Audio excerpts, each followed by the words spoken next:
শীত মৌসুমের শুরুতে পটুয়াখালীর নদ নদীর পানি কমে যাওয়ায় নাব্য সংকট প্রকট আকার ধারণ করে। পটুয়াখালী নদীবন্দর সূত্র জানায়, পটুয়াখালী ঢাকা নৌপথের মোট 12টি দ্বিতল লঞ্চ চলাচল করে। এই লঞ্চগুলো পটুয়াখালী নদীবন্দর প্রবেশমুখে লাউকাঠি নদীর ডুবোচরে বাধাপ্রাপ্ত হচ্ছে।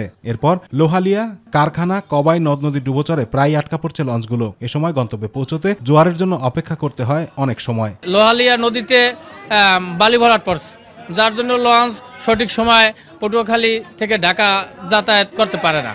যদি আমাদের এই নদী ব্যবস্থার উপরে জোরদার করা হয়, ড্রেজিং করা হয়, তাহলে এই সমস্যাটা মূলত হবে না। পটুয়াখালী থেকে লঞ্চ যোগে যে ঢাকা চলাফেরা করি, যাওয়া আসা করি, সেক্ষেত্রে আমরা ম্যাক্সিমাম সময় নির্দিষ্ট সময় পৌঁছাতে পারি না এই ডুবোচরের কারণে।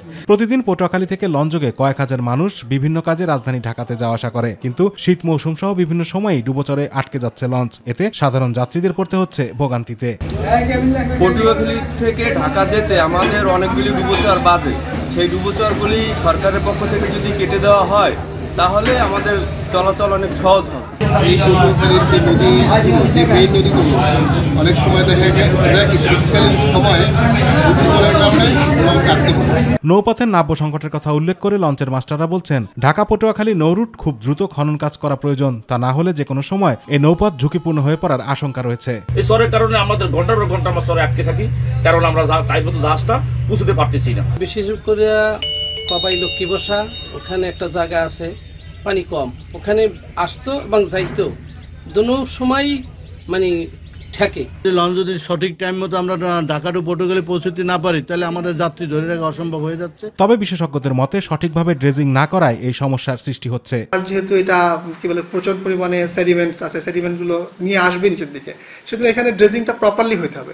প্রপারলি যখন ড্রেজিংটা হবে তখনই কিন্তু এই চ্যানেলগুলো খোলা থাকবে। ড্রেজিং এর কাজ শুরু হয়েছে জানিয়ে খুব শীঘ্রই এই সমস্যার সমাধানের কথা জানালেন বিআইডব্লিউটি এর সহকারী পরিচালক।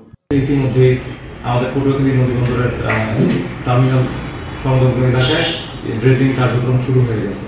আশা করা যায় এটা কিছুদিনের মধ্যেই ড্রেজিং কার্যক্রম শেষ হয়ে গেলে আর এই সমস্যা থাকবে না এবং নির্বিঘ্ন নৌ চলাচলটা অব্যাহত থাকবে। আতিকুর রহমান তিতাস, মাই টিভি।